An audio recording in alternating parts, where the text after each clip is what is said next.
Hello everyone, and welcome to my YouTube channel. I'm Kristen Tinklepaw. This is my very first YouTube video and I'm so excited to share what I've been learning with you. So I thought what we would do today is paint first, and then after that I will go through all of the products that I've used and some tips and tricks that I've learned in my brand new adventure of learning to paint with acrylic paints and acrylic paint pouring. Let's get started. Okay, so today I am using a canvas, obviously, that I've painted on before. Like I said, I'm learning, so in one of the mediums that I used, I used polyacrylic to dilute or make my pouring medium, and it dried all crackle. I'm not sure if you can see that, but some people think it's pretty cool. I don't like it, so over it we pour. So I've got my pillow paint, my Glidden Essentials, and we'll go over that again, like I said, at the end. And I thought for this video, we would do a vine bloom. One of the people that has inspired me the most is Lisa Marvin. If you have not watched her videos, you need to. She, between Shelly Art, that class, the Bloom class, and Lisa Marvin, Painted Dreamer is also amazing, and many other talented artists. I have begun my journey and learning how to do this, what I now know to be one of the more difficult acrylic pouring techniques. So that's the main reason why I am on YouTube, is because a lot of the artists that do this technique are not in the US, or at least not the ones that are on YouTube. Lisa Marvin is from Canada. I think Painted Dreamer is US, but she's out west, I think. Correct me if I'm wrong, I'm sorry. But as you will see if you follow along with me or any of the other artists, this technique is very, very scientific. So it's all about the paints that you use, the thickness of the paints, the way they're mixed, because this is a 3-layer technique and it's all about science, how they float and play along with each other. So depending on the region that you're in, if you're in Canada, you can get certain products. If you're in Australia, where this technique was developed, Shelley developed this technique and it's amazing. You get completely different products. They're mixed different, the formulations are different. So I haven't found anyone. If you're out there and you're in the Northeast on the East Coast, I'm in New York, upstate New York. If you're out there and I haven't found you, please let me know, and I will definitely be watching your videos. But I wanted to have a perspective from this side of the country, this side of the United States. So today, one of my favorite palettes, not that I have a lot of palettes because I'm only about 6 weeks into this, but one of my favorite colors so far is Amsterdam Prussian Blue. Absolutely love this color. It's dark and mysterious if you want it to be, but it blows out and it has some other unique colors that come out when you blow. We're also going to be using Van Dyke Brown. Reminds me of Dick Van Dyke. I'm aging myself, I think. We're going to be using Arteza Gold and Arteza Pearl Cream. A lot of people will use these Arteza colors. They're great. They're nice and shimmery. If you don't have a lot of what's called piggy pigments, I only have 5 of them myself so far. Shelly Art, she discovered them and developed them. They're fantastic. They have a whole array of colors. They're absolutely beautiful, but they're a little expensive. So I'm building my stash slowly. So for a vine pour, instead of pouring right in the middle of the circle, that I'm sure that a lot of you have seen, and then blowing it out, we're going to do a line. And we're going to do a couple of different cell activator pours and blow it out in a line instead of in a circle. It just gives a different perspective. I prefer to have some space around my design. my technical terms are not coming to me. I'm nervous in my first video, so I apologize. But I like to have some negative space, that's what it's called, around my bloom. And this technique on this size board, this is 11 by 12, I think, 10 by 11, something like that. Wood cradled board with my bloom paint, no, my pillow paint on top. So we're gonna start with a drizzle of the Prussian Blue.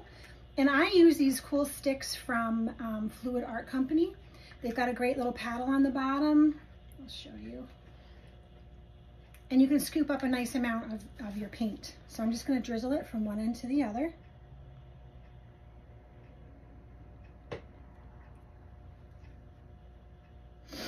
Making sure you guys can see what I'm doing here.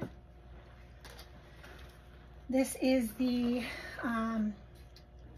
Arteza Gold, so pretty.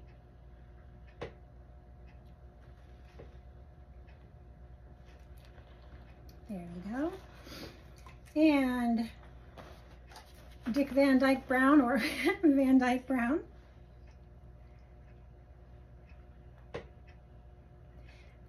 Some people that you watch, they'll do one set of color layer. In my practice over the past few weeks, I have found it's easier for me to get color blown out if I do two sets of layering. So I'm going to go through these colors one more time. This is the Pearl Cream by Arteza.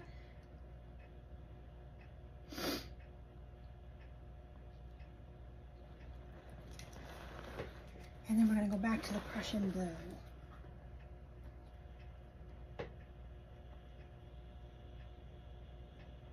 Love this color. I think I'm partial to blue, you can probably tell.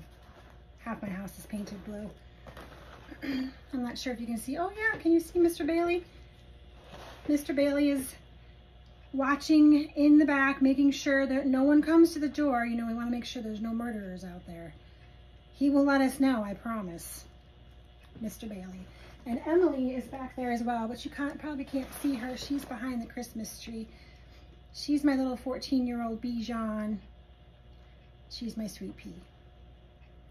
I'm sure she will wander around at some point. Okay, back in with our second layer of Pearl Cream by Arteza. And we are ready to blow. We'll get our cell activator. I'm going to use the Amsterdam Oxide Black. A lot of people like Payne's Gray. I had Oxide Black mixed up, so we're going to go with that today. And we're going to do one little line of cell activator, blow it out, and then we'll do another one and blow it out. Otherwise, if you put the line all the way down, by the time you get to the end of the line, first of all, you're out of breath. Second of all, your cell activator has sunk. So we don't want that. Okay, here we go.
Okay, so we have our cell activator pretty well distributed here. I might make a couple of other little adjustments. I don't know if you can see, I'll tilt the camera down so you can see it at the end. There's a couple of spots here where the cell activator is still a little bit puddled, and I don't want that dark puddle to stay there, so I'm going to blow on that, see if I can't break it up a little bit over the pillow paint.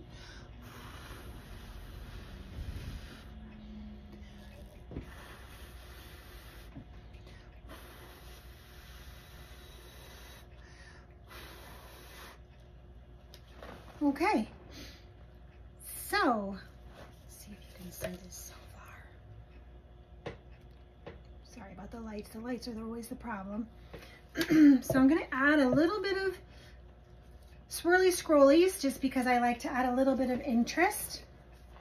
So we're going to put a few of those here. Have a little wet cloth here to wipe off my dotting tool so I don't just keep adding white into the design.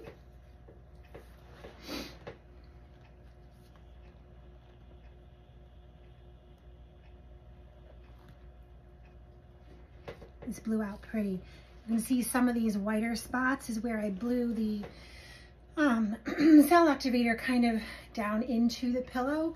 It still has some colors, so it's pretty. I'm going to leave it there. But that's the art of the blow. It's getting the cell activator to interact with the colors that you've poured, but not blowing them down into that pillow. It's definitely an art, takes a lot of practice. I am not an expert at it by any means. If you want to see the expert, Lisa Marvin, Painted Dreamer, Shelly Art, fantastic at this. There are many others. Those are the ones that I'm most familiar with. I've watched all of their videos. Really fantastic with this technique.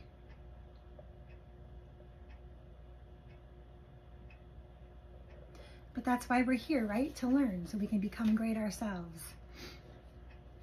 I just love this color palette. The blue, that Prussian blue. It just blows out so beautifully.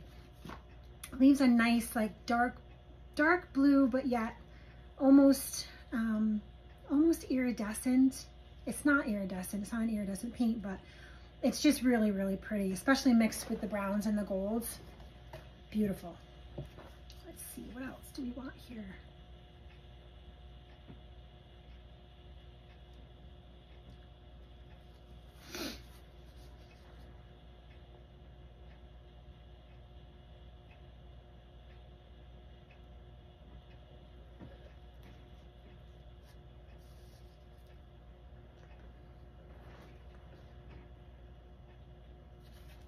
Okay, so I'm going to pour a little bit of paint along the edges just to make sure that the pillow paint pulls out the design when we spin, and then we'll spin.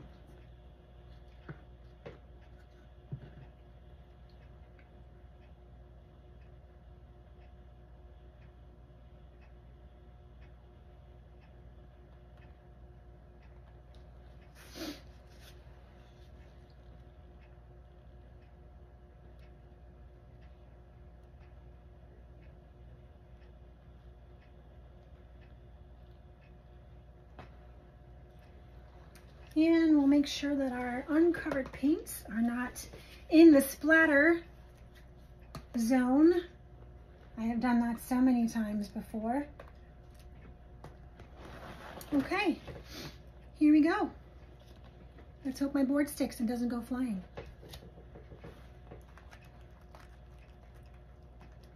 You want to make sure you cover your floor. As you can see, I'm in my dining room. I have ruined my favorite pair of Crocs. They are now, we don't call them ruined, we call them artfully designed.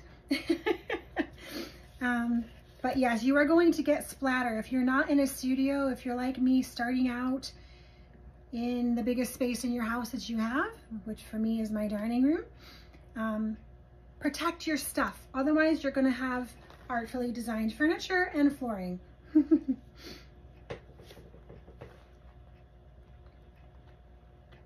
I try to put my hands up a little bit to catch some of the splatter. And I will talk about some of the other things that I use that I've learned from The other experts, Canella Sirocco is another one. She's fantastic. Super clean at painting. Canella, if you ever watch my videos, you are amazing. I don't know how you stay so clean.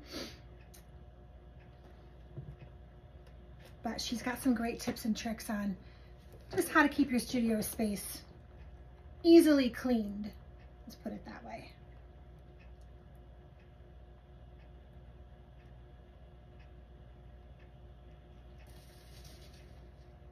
Okay, interesting. Might give it one more fast spin and hopefully this doesn't go flying off.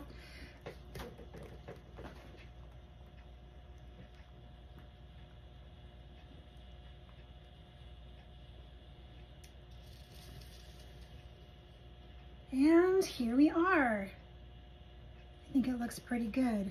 I will bring you guys down for a close-up. See you in a minute. All right, guys, here's the close-up.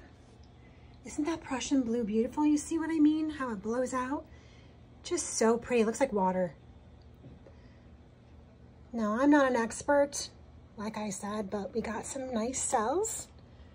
To me, with this color palette, I think they look like butterfly wings. What do you guys think? What do they remind you of? I think this turned out pretty good. Let's talk product.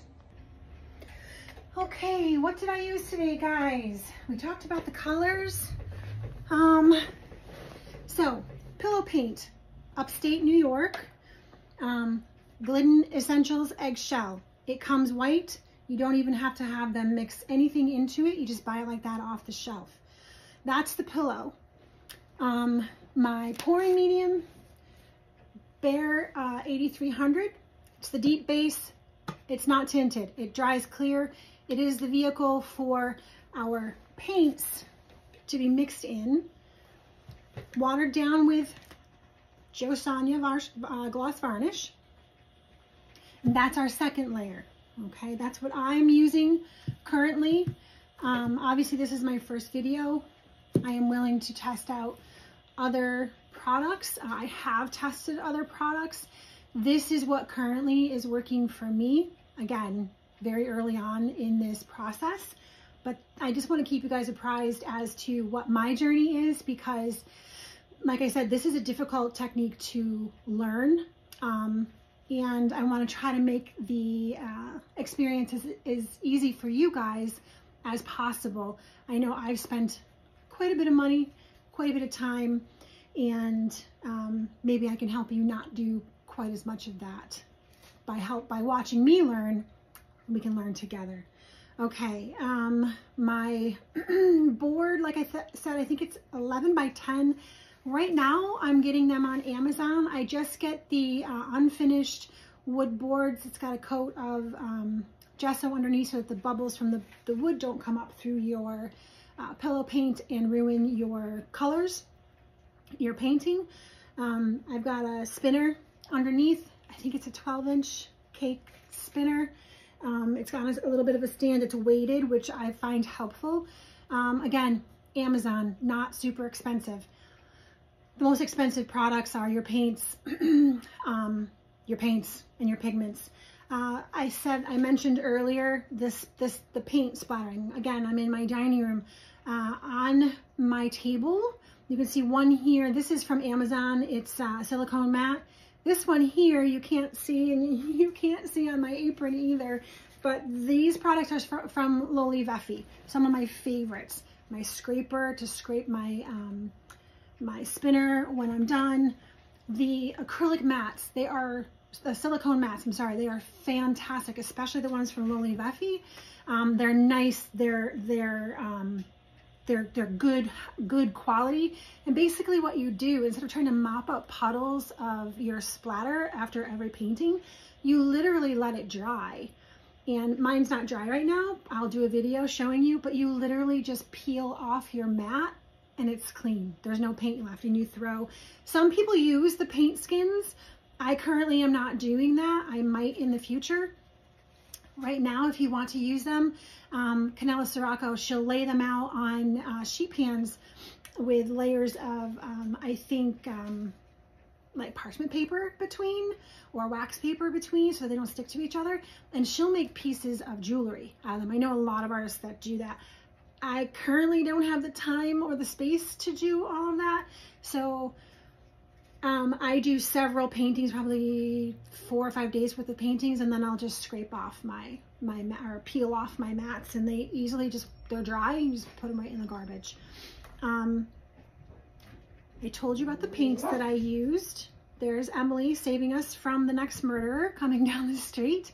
I think that's it before she starts barking crazy. It was so great to be with you guys today. Thanks for watching. Like, subscribe, all of that stuff, and hopefully I will see you soon. Love you.